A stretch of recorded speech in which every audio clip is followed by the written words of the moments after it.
present here. Our team name is Kalpana Chawla and our leader is Monica from 10TA and Anisha from 9B and Hansika from 7B. Our topic is sustainable development. Water waste water purification. அதாவது இப்போ வந்து நம்ம தண்ணி வந்து நம்ம எப்படிலாம் நம்ம வந்து வேஸ்ட் பண்ணுறோம் இல்லையா, அந்த தண்ணி வேஸ்ட் பண்ணுறத வந்து ட்ரைனேஜ் சிஸ்டம் மூலியமாகவும் வந்து வெளியேறுது.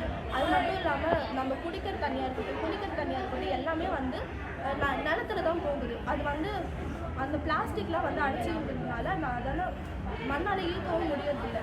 அந்த மாதிரி இருக்க தண்ணியை வந்து எப்படி வந்து நம்ம பியூரிஃபை பண்ணி நல்ல முறையில் வந்து யூஸ் பண்ணுறது அப்படின்றது தான் வந்து எங்களுடைய project.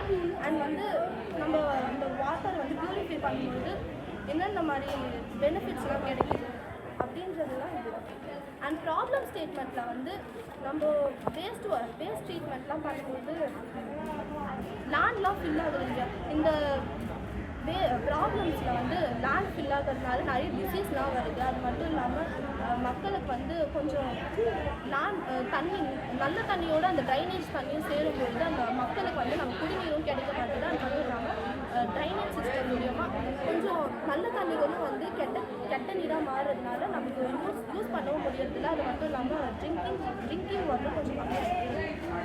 So now Hansika is going to explain solutions. Good afternoon to all. My name is Hansika. I am studying 7th B. Solution statement composting. இப்போ வந்து நம்ம நிறைய விதத்தில் வந்து நீரை வேஸ்ட் பண்ணுறோம். எப்படின்னா குடிக்கிறோம். இதனால் வந்து நிலத்தில் வந்து நீர் தேங்குது. இப்போ வந்து நம்ம வேஸ்ட் வாட்டர் வந்து பியூரிஃபை பண்ணி அதை செடிகளுக்கு ஊற்றி நம்ம செடிகளை வளர்க்குறோம். Soil filtration. இப்போ சாயிலுக்கும் ஈர்க்கும் தன்மை உள்ளது. இப்போ மண்ணில் வந்து வேஸ்ட் வாட்டரை ஊற்றினா அந்த மண்ணை வந்து